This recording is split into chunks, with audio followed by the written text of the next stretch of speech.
up, guys? Welcome to another episode of Barbell Outdoors. It's one of the last days of March, about 66, 67 degrees, and I'm going to be doing some live bait fishing at this little retention pond. I know that there's bluegill, some green sunfish, and I know that there's bass, big bass in here, and there are also channel cats, pretty big channel cats if I remember correctly. The plan for today, I'm going to be using red worms on my ultralight to catch some small bluegills, and I'm going to be live lining small bluegills for bass, and I will be catching other bluegills that I'll be cutting up and using this cut bait for catfish. I'm not going to waste any more time, guys. Let's get to the fishing, see what we can do. You guys see that? There's a big bass right down there. There's a big bass right there. Big bass. Big bass.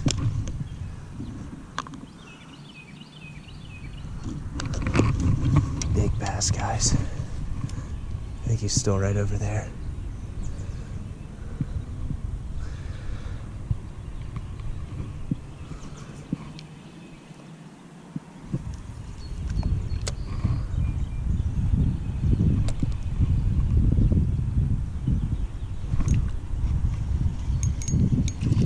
It's not our bass. It's a little bluegill. Oh, look at that. Real interesting checkered pattern on this guy. Check that out. Doesn't that kind of look like a shellcracker? A little bit. Alright, well there's our first bluegill, the Lepomis macrocydus. First one of the day. This guy will be cut bait for later. There we go. Here's a good size for the live line. It's another little Lepomis macrocydus. Little bluegill, and let me show you what I'm going to be doing for this live lining. I like one a little bit smaller than this, but for right now this will do. Alright, and I'll show you my bluegill setup too in a second. Alright, so I have two of these rods, and both of these rods were given to me by a family member. Had them in a dive bag for like 20 years. So all I have here, they're Okuma Safaris.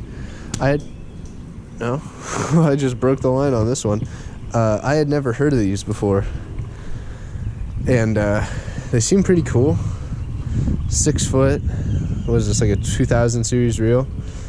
I've used them before. They're actually pretty nice. The line's a little brittle, but I set my drag correctly, so I don't really have to worry about that too much.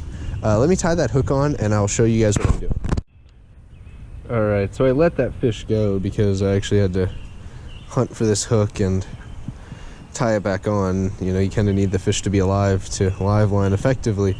But the reason I chose these two little rods I just had laying around is because, you know, all my other stuff, you know, this is kind of, I decided to come out here on a whim, and all my other stuff was kind of, you know, rigged up with some pretty more serious rigs, and all that I want here is just one little bait holder hook. I think it's like size 6 or something. But yeah, just one weightless bait holder hook on monofilament, and I have a bigger one on that for the cut bait. Now, the reason I'm doing this is because the fish in here in this little pond get fished constantly. These fish are caught and targeted every single day. There's tons of people who live around here who come here. Ooh, acrobatic bluegill, who come here and fish for these fish all the time. And so these bluegills are pretty easy to catch, but you know, every Guggen wannabe comes here and tries to you know, catch their lunker. And so the bass populations here are actually pretty finicky. Yeah, they don't bite on a lot, but the live bluegill, you can definitely get them to bite on that. So I just caught the one I'm going to use for cut bait, and now I want to catch a little itty bitty one to live line. So let's see if we can get them to bite. I mean, there are so many bluegill in here. They are absolutely the primary food source of the fish in this pond. Oh, it came off. My Sienna is being a little weird. I don't know what's going on with my little Shimano Sienna here. It's grinding a bit. I got a WD-40 it.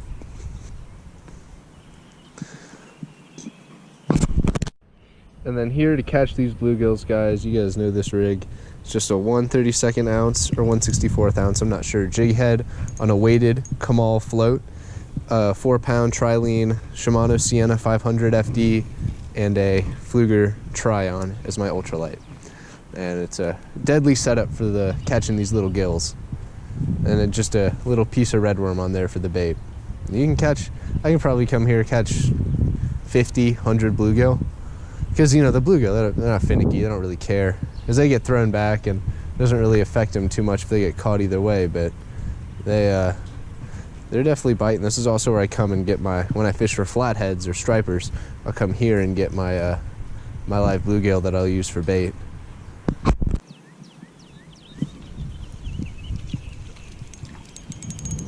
Still a little bit too big to live line.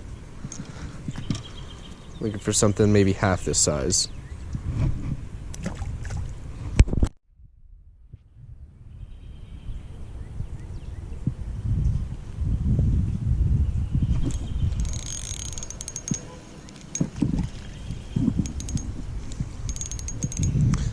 Still too big. This is the average size, so I'm definitely looking for smaller than average fish with this setup.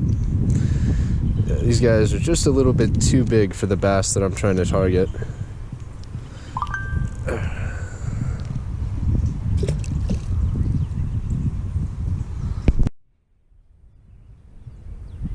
And I'm just walking that little weighted float, just giving it a little motion, covering a lot of water. Just waiting for one to take it.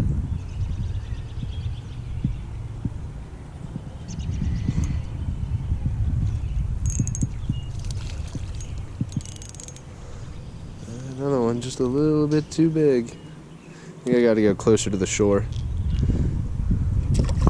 That's what I'm looking for. Oh! It was a good size and I lost it right on the lift off. That sucks.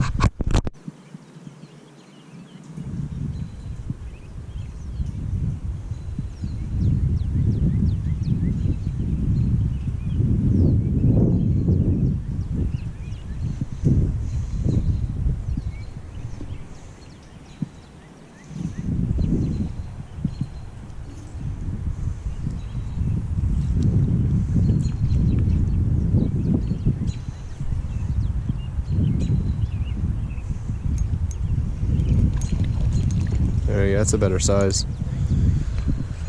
Still a little big. Still a little bit too big. Getting there though.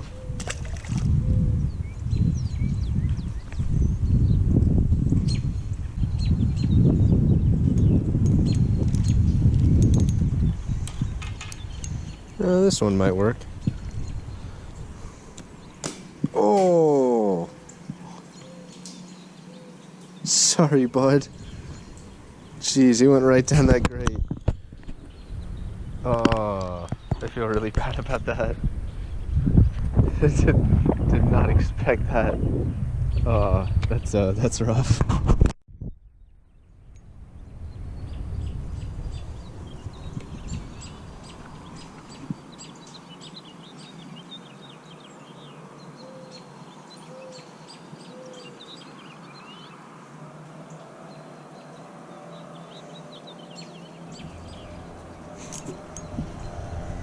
Oh, perfect.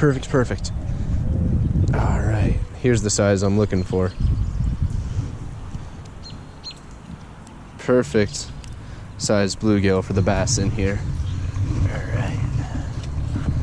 So, just got our totally weightless hook, and we're just gonna hook him right through the lips, like that. So let's cast him out there.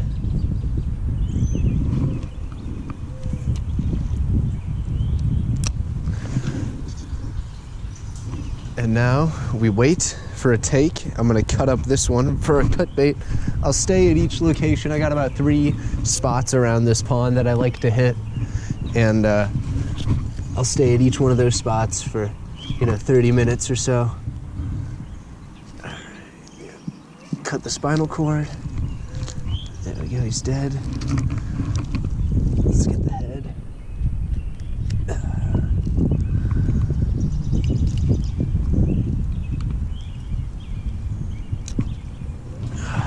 All right, cut bluegill head going on the bait holder hook. Again, weightless. I don't want these fish, especially these catfish, I don't want them to know that there's anything attached on this. No weights. There we go, perfect. Let's put that out there.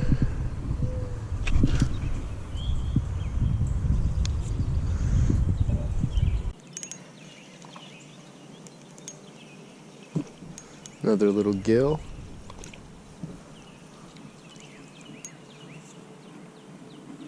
So they got the checkerboard pattern on them. It almost looks like a pumpkin seed or something. See, look at that. Look at that checkerboard pattern. Doesn't that kind of look like a pumpkin seed almost? I don't know. Maybe it's just me. Oh, just catching bluegills. No bites on the bigger stuff yet, but I'm happy to come out here and catch some real pretty blues. Real pretty gills. I've caught probably, I don't know, 20 or 30 of these guys, maybe more, just so far since I've been here. I've been here like less than an hour. And that's what I mean when I say that they're thick in here. There's a lot of bluegill in here, and they're not finicky, so you can catch a ton of them really in a really short amount of time. So that's pretty cool, but I'm still waiting on a bite. I don't know my bigger stuff. I want to catch something a little bit bigger.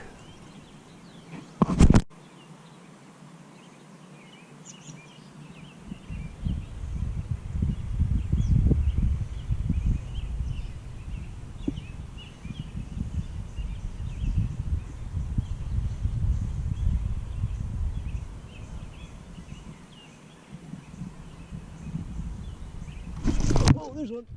There's one. There's a cat. Yeah, big old channel cat. Nice channel cat. That's on that bluegill head. Let's get him in here. Hope I don't slip. This is a real slippery little slope down to the pond here. Oh, here's a nice one. Yeah, it's a good one. He's all wrapped in my line. Come here. I probably caught this fish maybe 10. Let's just go in the water. I've probably caught this fish. Oh yeah, I've caught this fish before. I know, he's got that weird growth on his chin. I've definitely caught this guy before.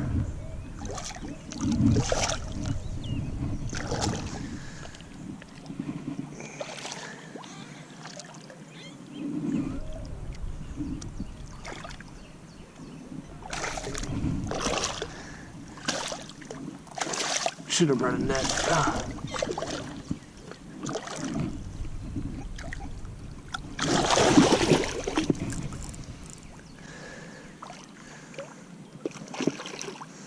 Yeah, you guys, here's a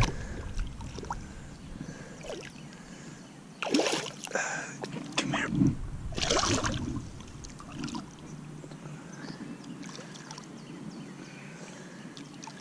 Hope he doesn't pop my hook up. Oh. Just tearing up my hand. Come here.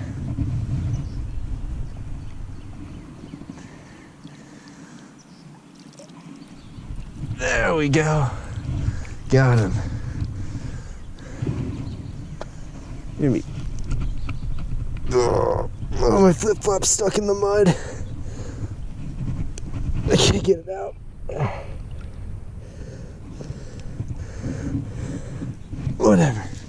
Whatever, I'll get it in a second. Yeah, he's got some weird growth right there. I think his jaw's all messed up. Let's get this hook out of him. Oh, this dude tearing up my hand. Come here. He's lively though. Obviously that deformity isn't really messing with him too badly.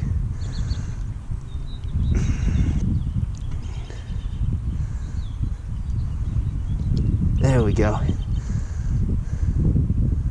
Alright. He didn't mew. Oh, all right. Well, there we go.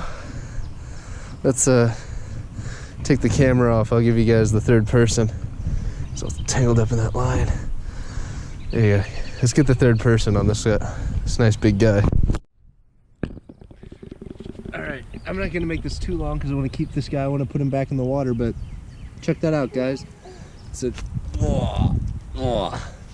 nice big channel cat, and I've actually caught this guy before. See, he's got this deformity on his bottom jaw. He didn't mew, right?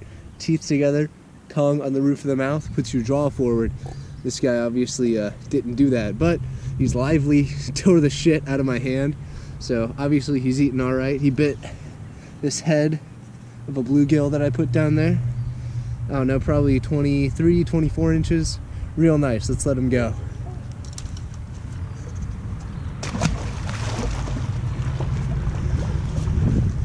And the behemoth swims away. That's what I was looking for today. I fished this pond. I fished this pond ever since I was a little kid. I know a lot of the fish in here, and I've definitely caught that dude a few times before now. So nice to see you still around. Oh, I gotta get my shoe back. You see how steep this bank is here, and one of my shoes got stuck in the mud, the sediment down here, and I couldn't get it out while I had that fish in my hand. I couldn't get the leverage right. Oh, I'm stuck on some line. Whoa. Let's hope I don't hook myself. There. Let's try to get the other one. Alright. Both of the flip-flops got him back. Fish is back in the water. Let's see if we can't get another channel. Hey, he broke my line. Right as I got him up here. Fell down and broke my line off. So let's tie a hook back on there and put another piece of cut bait, see if I can't get another channel cat. And guys, that's channel catfish, Latin name, Ictalurus punctatus. And they are common pretty much everywhere if you live in the eastern seaboard, or like the Appalachians all the way probably to the Rockies. Get some real nice channel cats. They're real common. They don't get too huge, but man, they're a fun time. Let's tie this up and get back out there before this rain starts. So yeah, I mean, got a nice catfish, so not a bad day at all. Two species so far, the bluegill, which we have right here, the Lepomis macrocyrus, and then the channel catfish, which is the Ictalurus punctatus. There we go, hooks out. Let's let him go.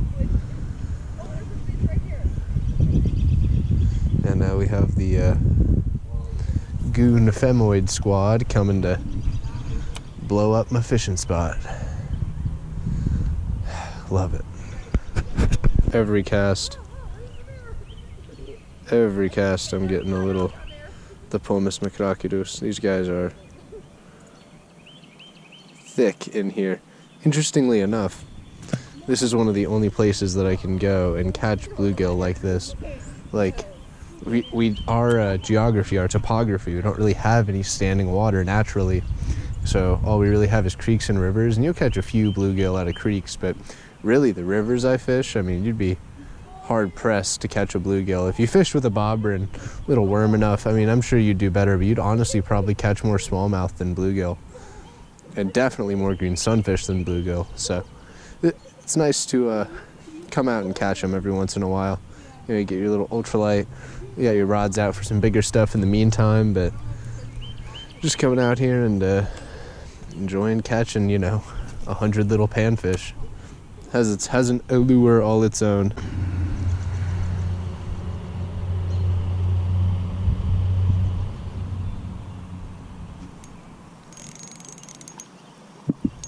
I thought this one was a bass. It felt kind of big. Took it good.